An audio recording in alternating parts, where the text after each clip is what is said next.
Welcome, everybody. I see our participants coming in. We're just going to wait just maybe a few more seconds here to have everyone join us before we get started. We're really looking forward to speaking with everyone and sharing information today about our 2 cannabis programs at the University of Vermont. There we go. Lots of people joining us. Just going to give it a couple more seconds so that we can have the full group that has RSVP'd today. And folks that are coming in, you will notice that in the chat box at the bottom that we've added the session is being recorded. So we will share out the recording with everyone post webinar today. And if you have to drop out, or if you know somebody that you want to share this with, the complete recording will be shared, so that you can also share that with people. Wonderful. Looks like we have pretty much everybody. Maybe we'll get a few folks coming in the next couple of minutes, but I do want to get started to respect everyone's time. Welcome. Good afternoon. I'm really happy to have everyone joining us today. We're going to talk about UVM's cannabis programs. So we have 2 cannabis programs in our College of Medicine and also in our College of Agricultural and Life Sciences. So we're going to deep dive into both of those programs here in just a moment. A few logistics. The chat box, as I mentioned just a few minutes ago, there is a note put in there that the session is being recorded. If you have questions throughout the presentation, please add them to the chat box. I'll do my best to keep an eye on those and ask Dr. McHenry and Dr. Klumpers as well throughout the presentation, and we will have plenty of time at the end to also get those questions answered. And if there is something we couldn't get to today, we'll make sure to put our email address up into the chat box. So let's get started. We'll do brief introductions, and we're going to go over the 2 cannabis courses that we have at UVM, why evidence-based education is so paramount to the cannabis industry, and why the University of Vermont believes that is the only kind of cannabis education there should be. We're going to talk about different types of careers and roles that this course people are drawn to for this course, and where they might go after completing either of these courses. We'll go over the logistics, make sure that you know the start dates, cost, application, requirements, and then we'll make sure to have plenty of time for your questions. So welcome, everybody. We're really happy to have you here. My name is Nicole DeWillier-Fenton. I work in our Continuing and Distance Education Department, and I have the good fortune of working with Dr. Monique McHenry. She is joining us today. She is a botanist with a background in plant diversity and evolution. She heads up our Medical Cannabis Center for Research and Education. She splits her time between the College of Agricultural and Life Sciences and University of Vermont's Larner College of Medicine, the Pharmacology Department. So we're so fortunate to have Dr. McHenry with us today. In addition, we have a new team member. Thank you, Linda, for jumping in at the very last minute. She just joined the webinar just about a day ago, so we're bringing her up to speed very quickly. She is new to our program. Dr. Klumpers, we'll hear from her in just a few minutes, but she has over 15 years of experience in cannabinoid research, also founder of Tomori Pharmacological and Verdient Science. We'll learn more about that in just a moment. I wanted to welcome Linda to not only the webinar, but to our program. And Monique, I want you to just share for a moment the role that Linda plays, a very crucial role that she plays for both the plant biology and the cannabis science and medicine in these 2 courses. Sure, thanks Nicole for having both myself and Linda. And we are so lucky to have Linda join this program and join this webinar today. With all of her experience, she just acts as a facilitator and joins the students in a lot of our peer learning exercises, is available to help answer student questions and help direct student research into different areas. And it's just a great additional team member on board that she can really help with anything. Thank you so much for giving us an overview, Monique. Linda, let's hear from you before we get into the course logistics. Welcome to the University of Vermont team. Thank you for being with us today.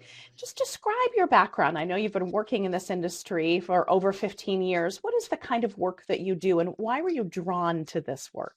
Yeah, thank you both for your kind introduction, and good to virtually meet everyone. Fortunate that I can't see you, but hopefully during the course. So I studied neuroscience at university. I got a master's in that, and to be very honest, I'm super interested in everything brain and everything that can be manipulated, that can manipulate the brain. But I honestly had big trouble doing animal research because I thought the animals I was working with were far too cute. So that's why I changed to human pharmacology. I have a background in clinical pharmacology, did my Ph.D. in cannabinoid pharmacology, so studying all kinds of cannabinoids in humans. I've been studying THC, but I've also been studying kind of anti-THC. And since then, I've been doing lots of research. One study that I'm setting up right now was a grant that I got awarded together with two other researchers, and we're going to study different ratios of THC and CBD. Those are two compounds from the cannabis plant in healthy volunteers as well as in chronic pain patients. So yeah, I just do all kinds of research. Tomori Pharmacology is an education company doing business under the name Canify. Maybe you've heard of it. And Verdian Science is really something that we help other organizations conduct research and development. But in this course, I'm mainly there to share my knowledge. So help everyone out with their questions and assignments. And if there's anything anyone wants to know, just let me know. Wonderful. Thank you so much, Linda. We are very much looking forward to learning from you, not only today, but in both the cannabis science and medicine and plant biology courses. Okay, let's get going, a little bit deeper dive into the courses. We often get the question, and you may be thinking this as well, which course is right for me? And is there a sequence potentially if I'm interested in both of the courses? So we will address that in a few minutes because that's often a question that we hear. But let's start first with the cannabis science and medicine. Monique, can you just describe the intention of this program, and then we'll get a little bit deeper into the opportunities for learning in each of the modules. We designed cannabis science and medicine to provide a foundation so that participants would have kind of a scientific and a technical background to understand both the risks and the benefits when you use cannabis therapeutically like it is used today. And then we hope participants can take this knowledge and gain either a competitive advantage or provide more information for their patients. We have a lot of medical providers that take this course. So just effectively communicate those risks and benefits to others, whether it be their patients or maybe they're going on to design an education program themselves.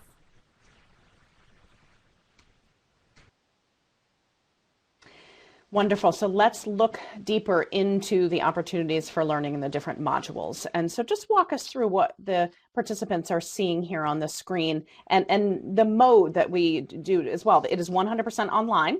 And so each of these are representing different weeks and different modules. Sure. So the Science and Medicine Professional Certificate program is a 7-week program. So each rectangle you see up here is representing a week. And so we start off with your basic overview of cannabis science, learning cannabis history, law, policy, and even current business practices because it is such a unique industry.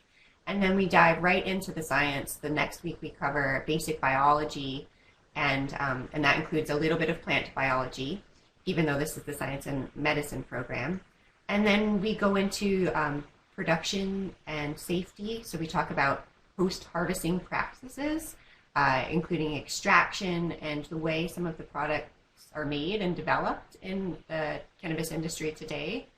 And then we go right into pharmacology and have a whole week dedicated to pharmacology. And then we start our clinical weeks, and we have a specific one for pain, and then we have one for motor disorders, and we include the endocrine system too.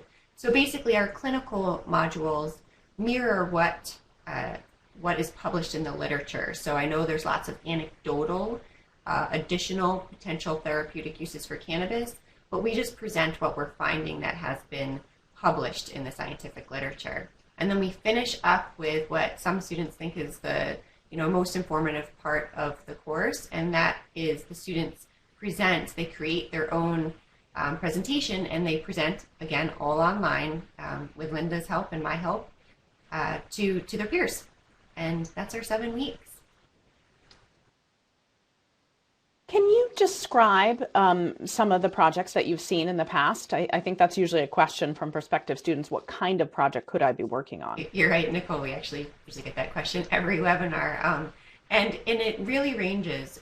What I should mention is that this program, people love the networking aspect of it. And although there are lots of medical providers that take the program, we also have a diverse background where in the science and medicine program, we might have a hemp farmer.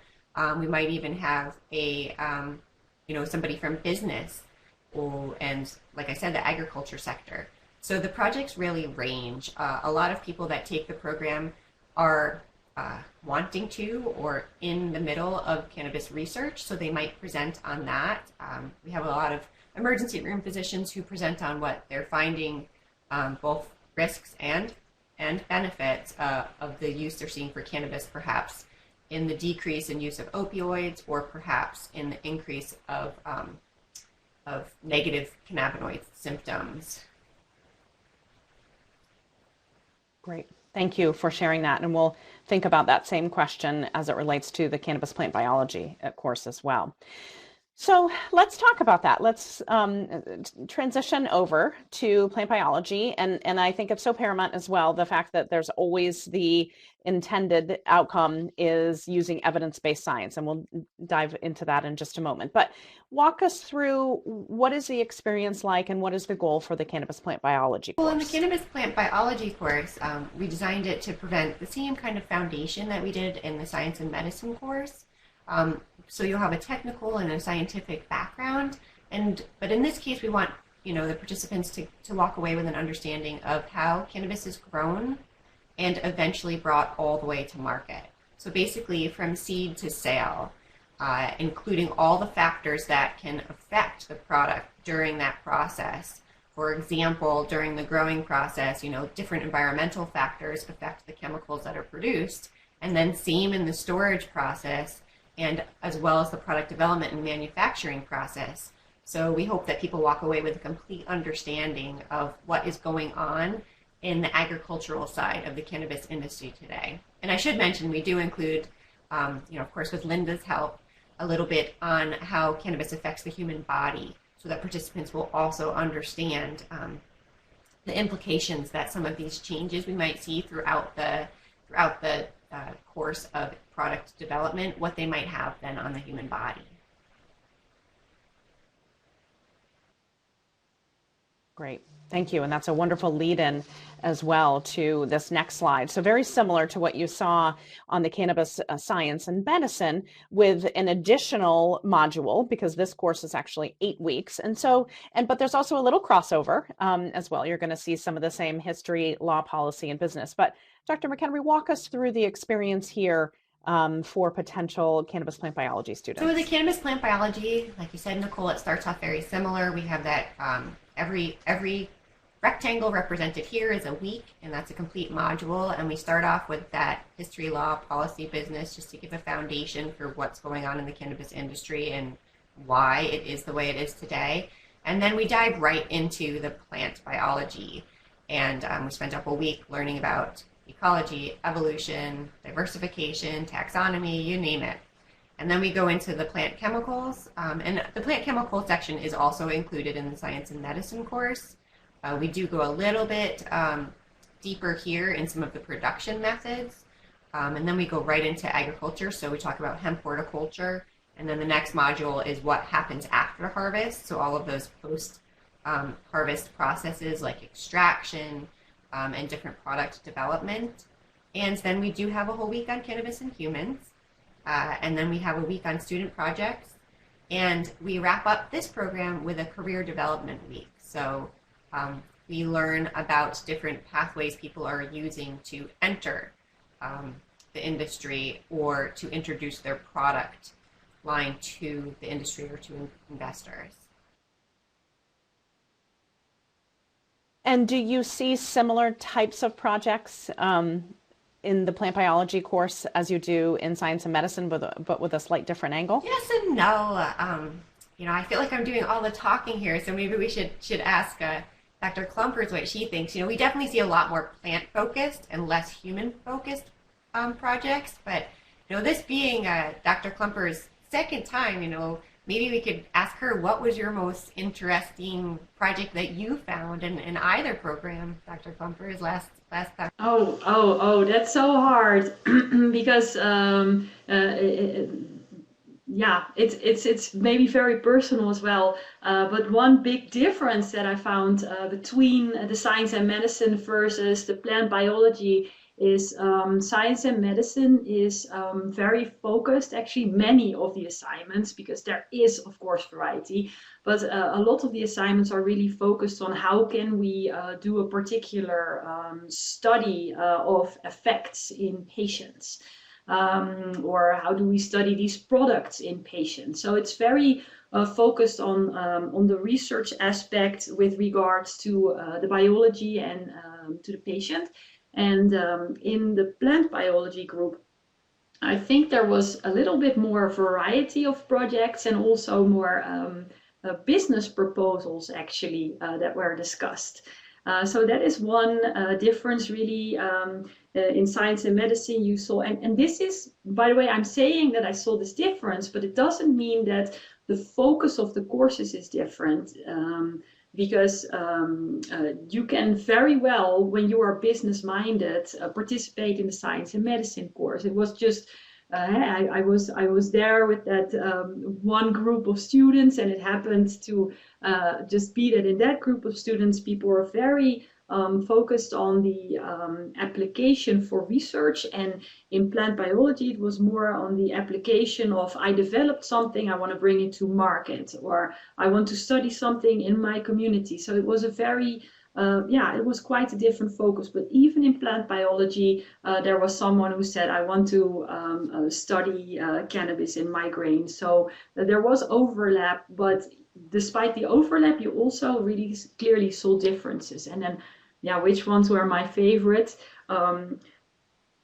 Maybe this sounds a little bit, it's very personal, but my favorite projects are the ones that are very original, or the products that are just of very high quality, because there are always students that that really, really do their best. And you can see from their work how much effort they put in this. And it doesn't matter what someone's background is. You can just, you can see that very well. And other students just, they spend a little less time on it. And I enjoy myself really the products that are very well thought out and very creative. That's a personal thing.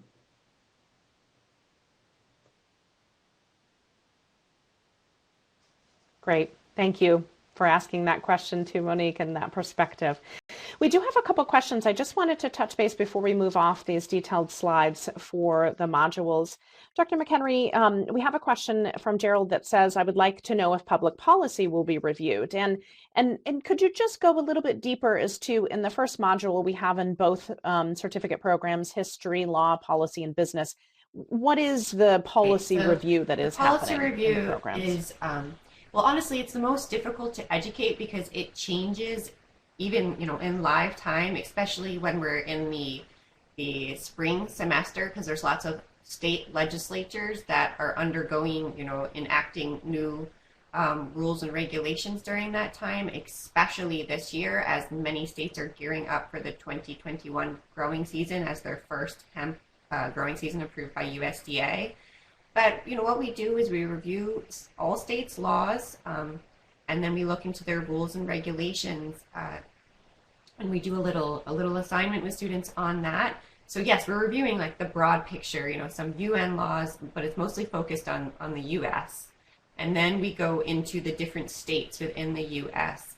and we encourage, peer learning in this area. We provide the information, because all the states are going to have different laws, since this is not something that's federally regulated when we're talking about medical marijuana. And then when we're talking about industrial hemp, this is just coming online. This is the first year the USDA is really approving state by state for regulations.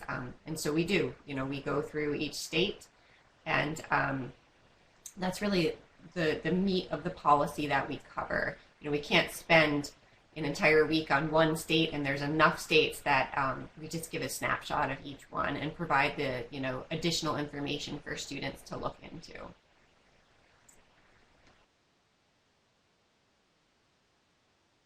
Great, thank you very much. While we're sticking on the topic of the different modules, I just want to address Adina's question. Are all of the modules except for the student projects and career development lecture-based? Is there an online platform with content and videos? What learning tools are used in this program? And it is 100% online. And Monique, so describe, and we use Blackboard, describe the experience that a student has coming into the certificate program. What kinds of learning do they embark on? Videos, readings, conversations with each other? Right. So, we do encourage that students have some proficiency with a computer, because it is all online based, and everything is based out of the program Blackboard. That's what the University of Vermont uses to kind of launch their online. The lectures are pre-recorded, and each week has any number ranging from 2 to 5 different pre-recorded lectures, and we always give the exact timing that it should take to get through the lecture, so in advance. You have the week to review all of that material, and it's cumulative. So by the end of the course, you can still be reviewing week 1, and then we give plenty of extra time, a couple months after the course has ended, so that students may download all of the PDFs of those presentations. The presentations themselves are all in the program storyline, so that's just, you hit play, and it actually, gives you the audio, the visual, as well as some captioning. And then you can download, or you can copy the transcript if you'd like, and download the slides themselves as PDF files. And then we also use peer learning, and so we use a class discussion board, which is in the program Yellow Dig. It's designed a little bit more like social media, where you can like things, you can get notifications if people are posting things. And then the student presentations themselves are online, and they can choose to use audio, video, or written comments right directly on their presentation. So some of the programs, if you're proficient with Microsoft, you'd be fine in this. If you use other platforms like the Apple platforms, that works too. And so that pretty much sums it up. Linda, did I miss anything?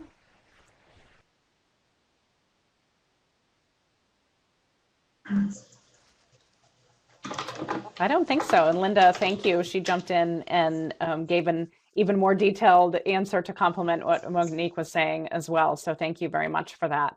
Linda's being so good about answering questions in the chat. So amazing. Thank you.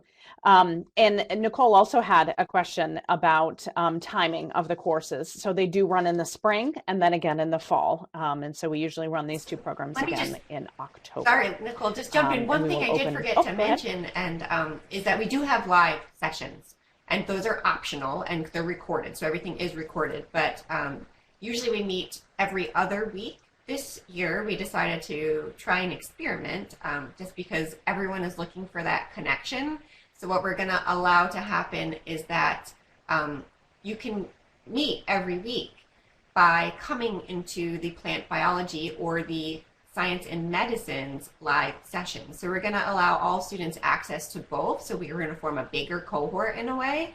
And you can choose if you want to participate or not. And basically students come in with questions, and we have guest speakers. So besides Linda and myself and all of the content experts who have made pre-recorded presentations, we'll be bringing in different industry people and a few scientists as well to hold live seminars every week.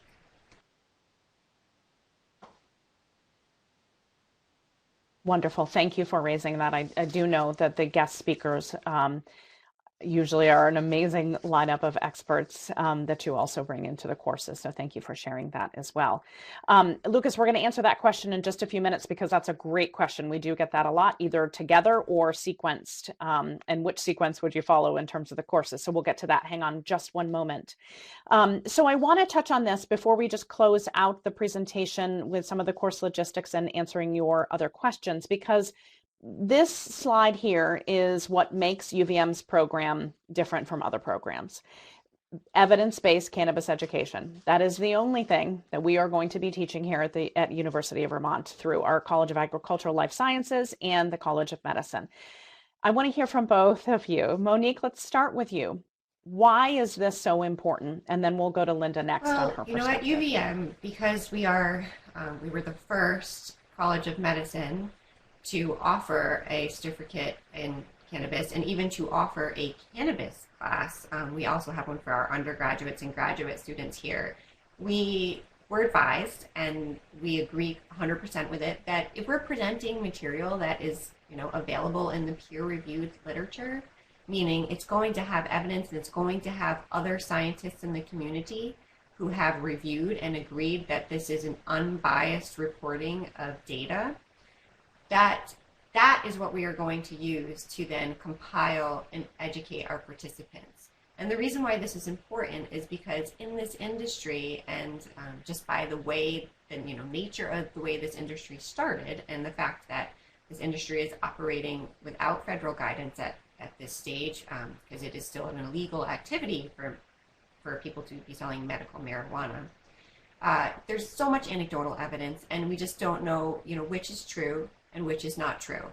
So by sticking to the evidence-based data, we felt like we were creating an unbiased and balanced program that we could be proud of and not afraid to share with other people.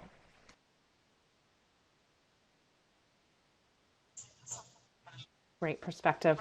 Linda, I want to hear from you as well, because I also think about what that value then provides for the students as they continue their journey. The credentials coming from a university that only teaches evidence-based education in the cannabis industry. What do you see as that advantage I think for that, students as they continue their this careers gives you kind of, besides the credibility, the transferability, let's say, of the skills are also being recognized, because evidence-based trainings are, of course, very well recognized in the industry itself, but also, very importantly, outside of the industry.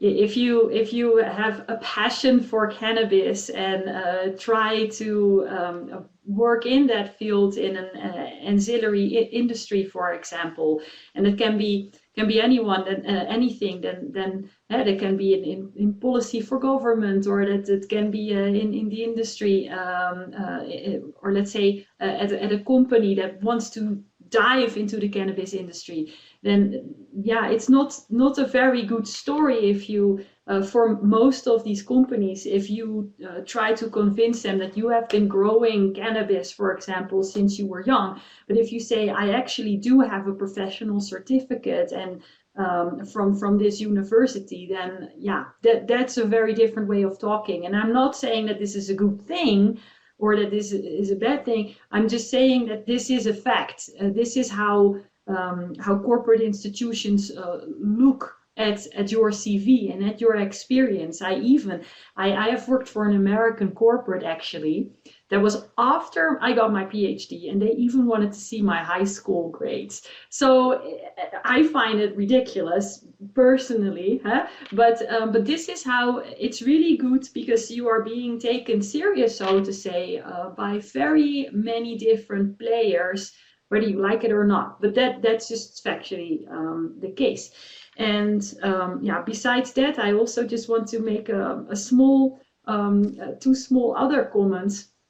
One of the things that I have seen is the development of the students between week 1 and 7 or 1 and 8, which was amazing, because some people are not really used to working with evidence-based methodology. And maybe I sound like a very bad person, but all the time I will tell these students also, that's an interesting statement. Where did you get the information from? And that's maybe very annoying if you're not used to it, but you see how people develop over time and understand, like, you can just not take information because you read it somewhere or you heard it somewhere. You really need to know where it comes from. And that said, some students really like the course and they want more. And then they might want to follow the other course, or they might ask me or Monique, so I want to learn more. Do you have any recommendations for further study? And yeah, I don't like saying this, but I do want to mention it because I find it very important. So I have actually been looking for them for trustworthy other courses online, and for example, other universities and so on. But what I really like about Vermont, and everybody can look this up for themselves, what I like about Vermont is the transparency, not about only about the things you're going to learn, but also about who is presenting this information. And what I really like about these courses is that you can see that you're actually being taught by people who know what they're talking about. And other institutions sometimes advertise with really flashy advertisements or interesting topics, but then I try to understand, but who is actually teaching this? And I don't know. There's even a master's in cannabis therapeutics. I cannot find out who is teaching these courses. So I think that it's very important with the whole decision-making process for the students and determining whether they also think whether this is worth their time and investment. Check out who is teaching this, because these are the people you are learning from. These are the people you have access to, you can interact with. I'm actually still in touch with one of the students who keeps asking me questions, even though the course has been gone for a few months. But besides, I just want to stress how important it is that you talk with experts.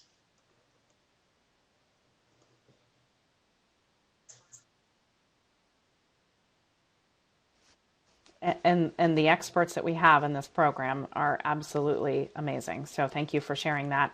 And I want to just encourage everybody. I know we're running a few minutes over, so I'll zip through some of the logistics. But as Linda was mentioning, on our program websites, both the Cannabis Plant Biology and the Cannabis Science and Medicine, there is a long list of the faculty and their credentials and their background and the type of work that they do. So please do look at that. And while Monique leads the program and Linda is the facilitator for both programs, there's an entire team behind them that also helps to support these programs and our students. So I did want to address Lucas's question. I hope, oh good, Lucas is still with us.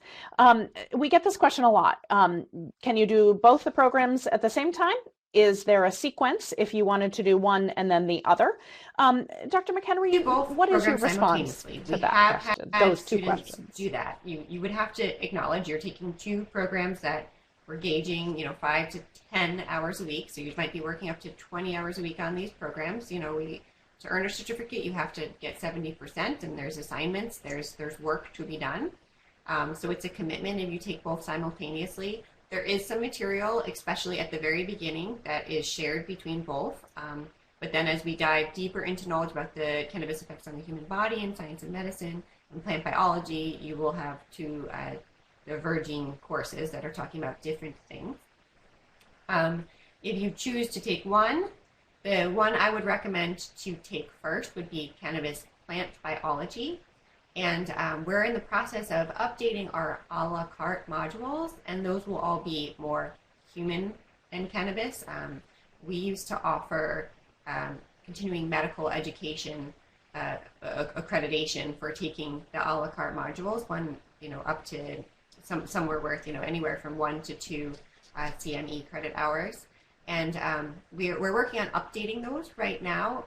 So what I would suggest is you take the plant biology. If you find you really want to learn more about how cannabis is used therapeutically for other symptoms with evidence-based data, then you could take that module a la carte. And if you feel like the whole experience was incredible and you want to be in a different cohort, then go ahead and take the entire certificate program. If you're trying to decide between science and medicine and plant biology, it's basically, I would think about what you want to learn and then who you want to learn it with. And if you want to learn it with medical professionals, many who are practicing, and like I said, there's always a diverse group. You'll get agricultural people, business people, I think we've even had engineers in that sector, then take science and medicine. If you want to be in a group of predominantly agricultural people then take plant biology. But again, we have lots of medical professionals who have taken that too, as well as business folks and different sciences too.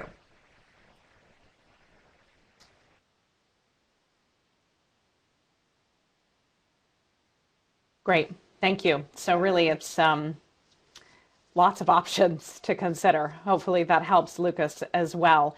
And I'll get back to your question in just a moment. Again, I think we've had another couple of questions as to how often do these courses run? And so we run both plant biology and science and medicine in the spring and then again in the fall. So Daniel, it'll be offered again next fall, and we should have those dates fairly soon up on the website as well. Just a few logistics here, and then Lucas, I'll get back to that in just a moment. So Science and Medicine starts on March 8th. Cost is listed there, and there is a discount for UVM affiliates.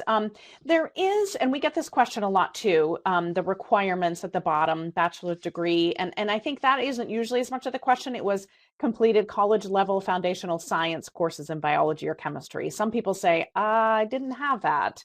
And so is this something that people can still get into if they don't have that foundational science background? We would like you to have a bachelor's degree. And I think it applies for plant biology as well.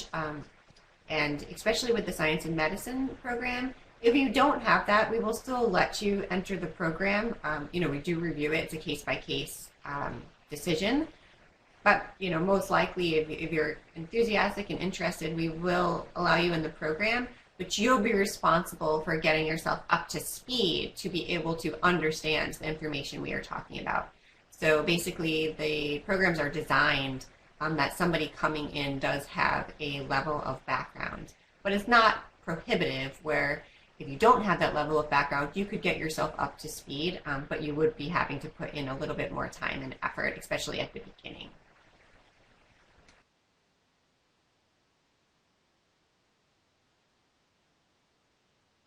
Great. Thank you for that. Hopefully that answers some questions if anyone had that question. And I know Lucas asked if there's a plan for a summer session. At the moment, I don't believe there's a plan, at least not for this summer.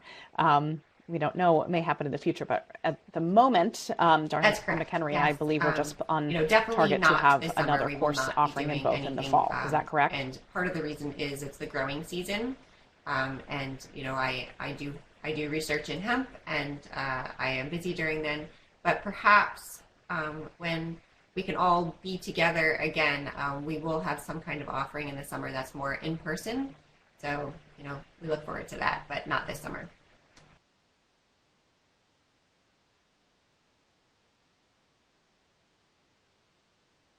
Right. Yes, we do that question on occasion saying, can I come there and see what you're doing in Vermont? And so I really hope that we get to answer that question, yes, at some point in the next year, for many, many reasons. So I think it looks like our questions have slowed down. I just wanted to allow any additional questions, or if there's something I missed, please know that we'll stick around just for a couple more minutes to answer any additional questions. Our email address, if there's something that you didn't get a chance to ask or you think about it afterwards, we are at learn, and I'll put it in the chat box as well. Kelly's already doing it for me. Thank you. We are at learn@uvm.edu. And so if there's something you think of, please send us an email. Please do check out the program pages and dive deeper into faculty and curriculum and FAQs that we do have on those program pages as well. In addition, on our website at learn@uvm.edu, there is a chat functionality. So you can also reach out to somebody live, and those are real people. Those are our enrollment coaches on the other end of our chat functionality on our website. So if you have an immediate question and that's a fast way to get the answer, please do that as well. Registration deadline for both programs, I believe, unless they are full, you can register up until the day that it starts. Dr. McHenry, is that? I know it's probably not the best, but is that the case? This year, so I think we did see a question: when does the plant biology program start? And that starts first, so that is the first week of March, and so we're encouraging the science and medicine program registration to be registered by then as well. And the reason why is because then you would have the ability to attend the first live seminar. Otherwise, you'll essentially be coming in after some of your participants have already attended the first live seminar.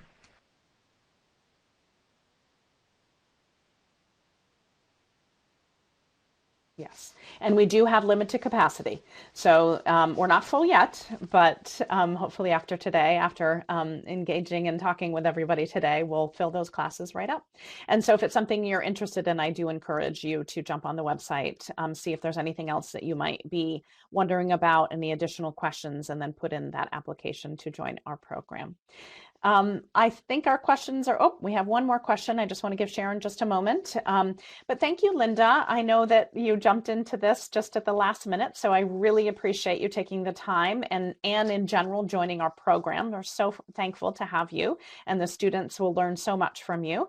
And Dr. McHenry, thank you again always for sharing information about the program and encouraging students to continue to learn about what is evidence-based education. I do see that we had just a question that came in from Dale, and I apologize if I had missed it earlier, but the question is when you foresee cannabis becoming a mainstream treatment option. Dr. McHenry, I know it's hard to see the crystal ball, but any perspective on that? Evidence-based answer is that we do have cannabis-based products, synthetic. In the USDA, there's 2 approved cannabis products that are used mainstream. One is a synthetic form of THC, and the other is actually plant-derived, and those are Marinol and Epidiolex. So I think right now, we are using cannabis in the medical field. As far as when, the U.S. might approve, and as well as Europe, more plant-based treatments, I think there's a bunch in the pipeline, but those are all products that are going through the normal pharmaceutical pipeline of getting investigational new drug status, getting approval by the FDA, so the Food and Drug Administration. So as far as just, the entire industry opening up and what we have going on in states today being legal, I don't know if we'll ever see that happen.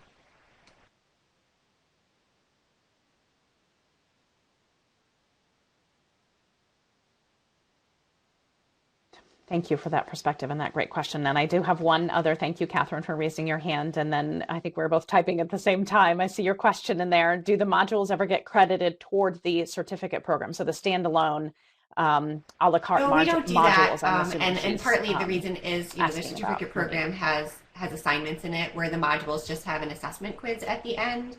And the only reason for that assessment quiz is when we were giving out continuing medical education credits for taking the module, that you would earn that there. But at the moment, we made the decision that we are not following through and continuing to get the modules accredited, just with the loopholes you have to jump through these days to get cannabis modules accredited for CME. We don't do that, and so you can't take a module and then skip a week of the program. But you could skip a week of the program because we built that in if you needed to. So I don't know financially, that's probably a question more for your team, Nicole, if there's some kind of reimbursement if you take a module, but I don't know if that's what you were referring to. But as far as credit-wise, that doesn't really happen, but we could make some kind of arrangement financially. I think you'd have to follow up with that.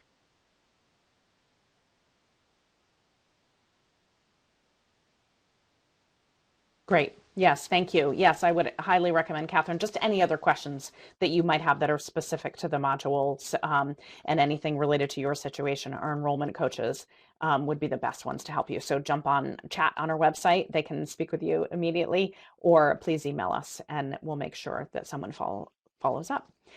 Thank you. Thank you, Linda, for being right on top of that chat box today. Incredibly helpful. Thank you, everybody who joined us and asked really wonderful questions. We really look forward to seeing all of you in either one of our cannabis programs here at University of Vermont.